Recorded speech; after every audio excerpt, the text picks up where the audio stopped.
Hi everyone, today's build video is going to be my build for the Winter in the Wastelands 3. This is hosted by SilvaDiecastCustoms. The challenge was to build a vehicle or multiple vehicles to carry 4 people across the wasteland and being able to survive any threats that you believe would exist. From the harsh post-apocalyptic winter environment to predators, human or not. We were supposed to make up our own story as to the reason why they were travelling. So after looking through my collection of cars, I chose this Corgi 150 scale Wallace Arnold bus. Unfortunately there's nothing really much underneath describing it, so if I've got this wrong I apologise. So my plan for this build is to build a tour bus that provides safe passage across the country from settlement to settlement, obviously for a price.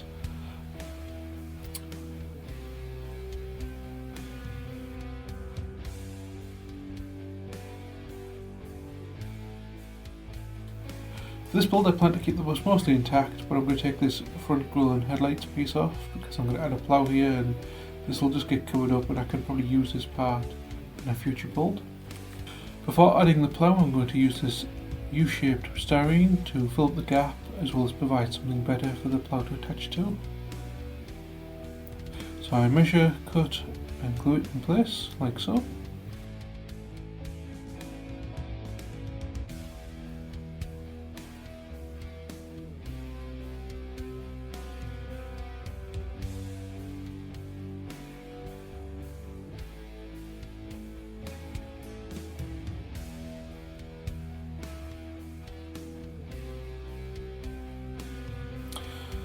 The plough is from the Ramshackle Games 20mm car conversion set. Sadly it's been in my bits box for so long it's gotten broken, but that's a quick fix with some super glue.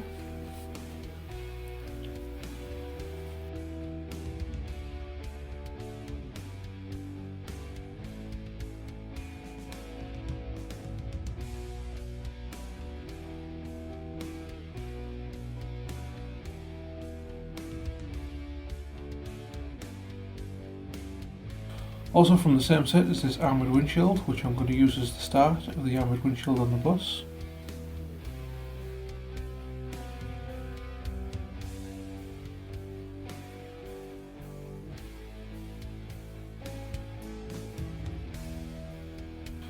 Then from the North Star Military Figures Implements of Carnage Sprue 1, I took these armoured panels, which I plan to use to cover the wheels. To do this I'm first going to cut this styrene strip, which I already have marked out.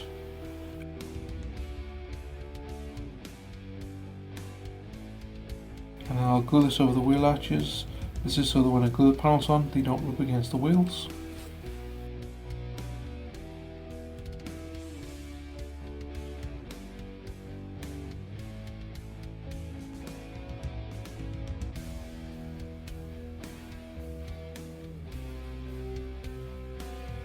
And then use some poly cement to bond the two plastics together for a stronger bond.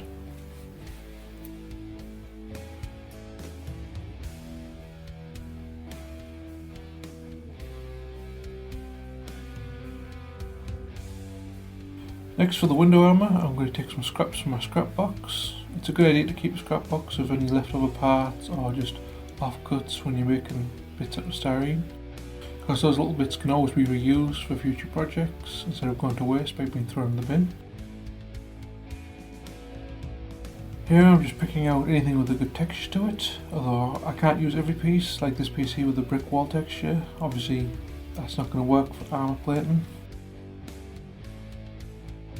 After gathering a few scrap pieces, I then cut them up into small pieces to start making up the armour for the windows.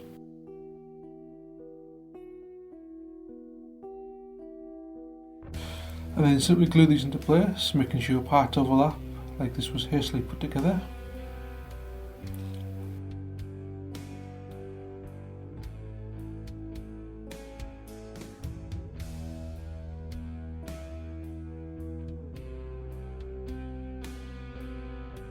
I'm going to finish this off camera and I'll do the same for the rest of the windows. And here's the finished result.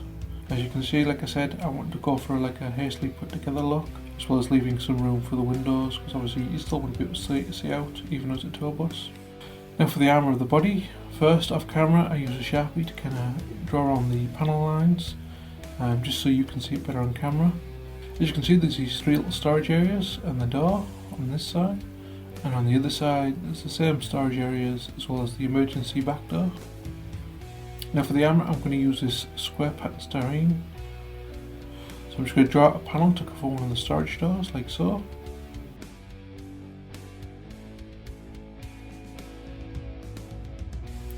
And then cut it out.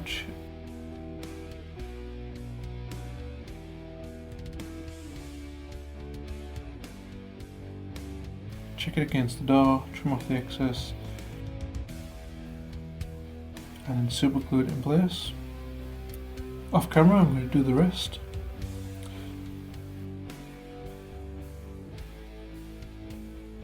And here's the finished result of that. So the look I'm going for with this was an armoured bus before the apocalypse, and then it's just been repurposed like anything else would be in the apocalypse. Armoured buses like this do exist. They're usually designed to obviously take large groups of people in and out of like war zones. Sometimes it's just civilians, other times it's essential personnel like medics or engineers who are sent in to do a job and then brought back. Next, I want to add some armoured covers for the windows using this L-shaped styrene. Thinking of like, you know, snipers shooting downwards to shoot to the windows sort of thing. So I marked it out, cut it,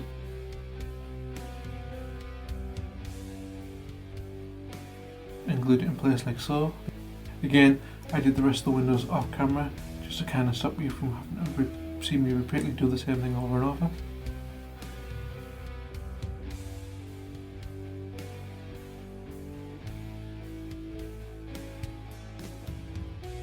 Next, I want to add some rivets to the armour on the windows. For this, I'm just going to use these 2 pieces of styrene. I've got some styrene rod and some styrene square.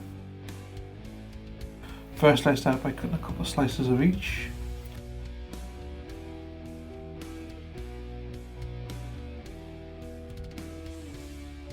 And then glue these into position like so. And again, off camera, I'll do the rest.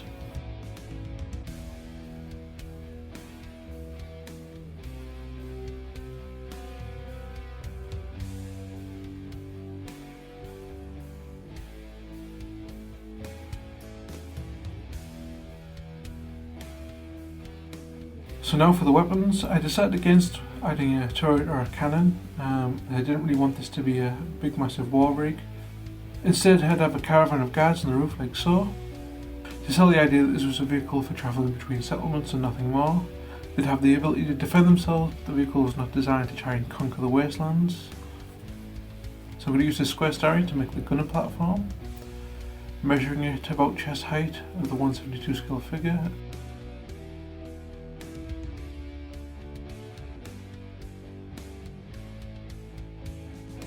And then cutting several posts.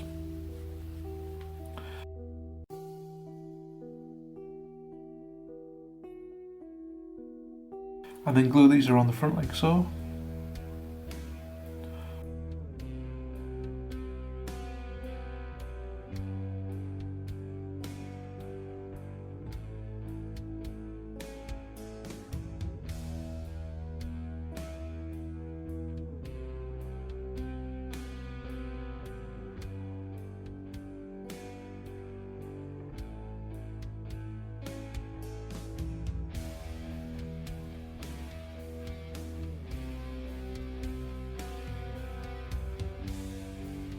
Followed by making some handrails.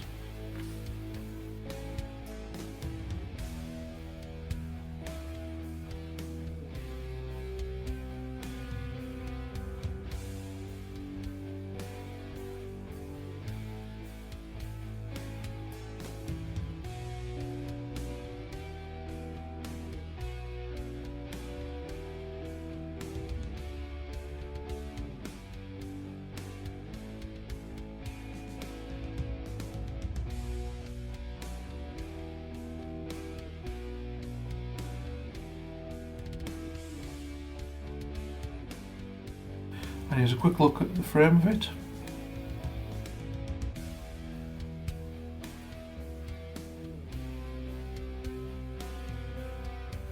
camera I used the same technique I used to make the windows, to make the rest of the platform as well as the rear platform.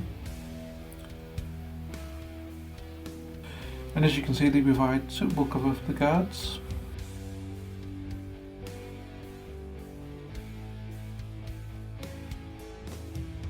Now onto the final touch, a little roof rack for the traveller's supplies. Again, using the square styrene, I built the frame, measuring it and cutting it into pieces I need.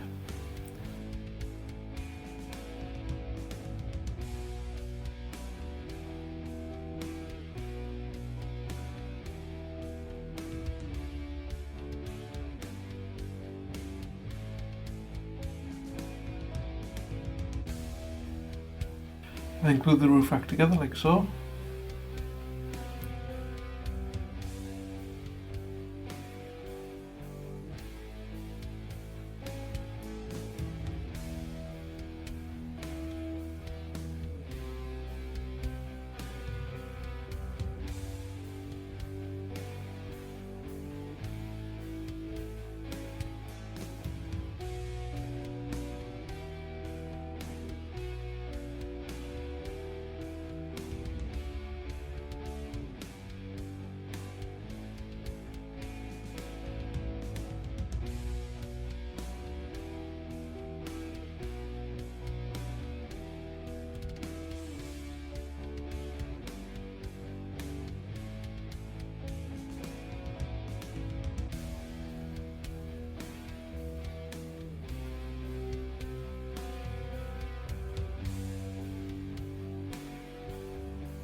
And I'll finish the rest off camera.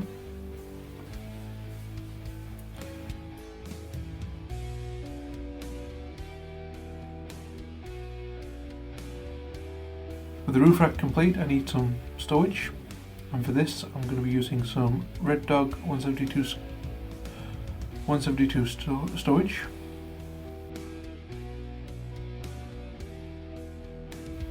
This butane and oxygen tank are from Chemsol Designs.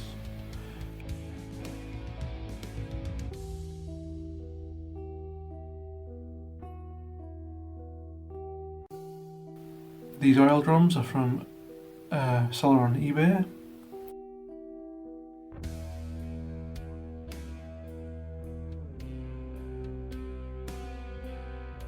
This fuel tank is from Zane Industries, which I'm going to make look like a storage chest.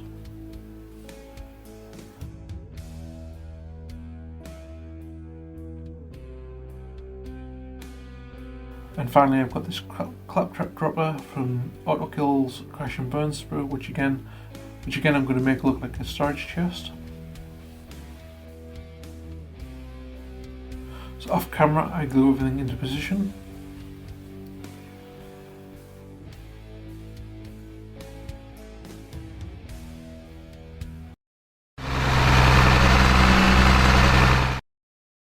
And now onto the paint. So I start with a base coat of Revell Tank Grey because I want this to look like an armoured vehicle, and most non-military armoured vehicles are matte black or dark grey. Next I paint the windows, wheel covers, gunner platforms and roof rack with a base coat of Revell Rust. And then dry brush on some Revell aluminium over the top of this.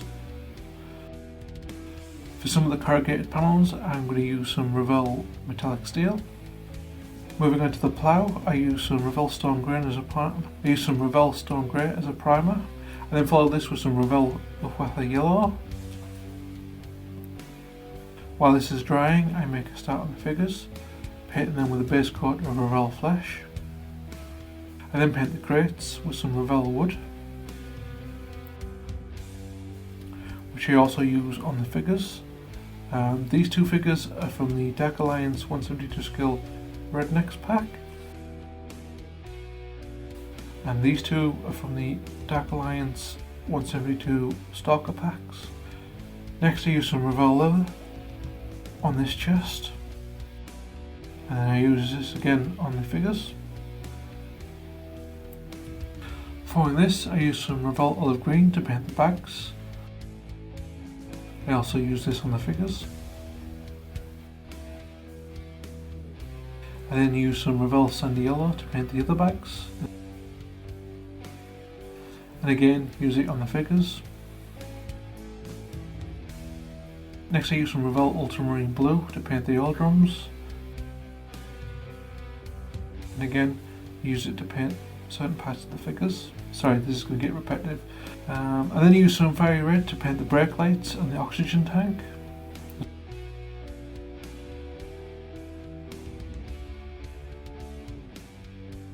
And then use some Revell Matte White to paint the butane tank. And then use some Revell Aluminium to dry brush the plough to give it some weathering. Finally, for the figures, I use a combination of Revell Matte Black and Revell Metallic Steel to paint the guns. Now on to the last but tricky part, which is to paint the logo, which is a homage to a classic Clint Eastwood film of the same name. This kind of inspired the build because, spoilers, but at some point in the film they take this bus and armour it up and have to drive it through a hail of gunfire, which was the inspiration for this build. So off camera I made a stencil using some masking tape, and I was hoping this would give me a better result than if I painted this freehand.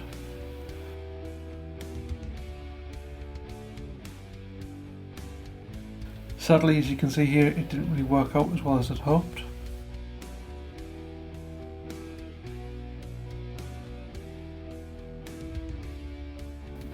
So in the end I had to paint it freehand.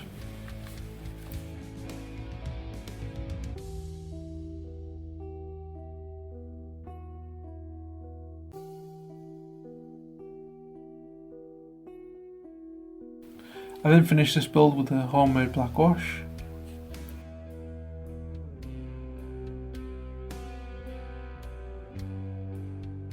And here's the final build. Now some of you with an eagle eye might have noticed that Gauntlet was spelt wrong when I was applying the black wash, and I've since fixed that off camera.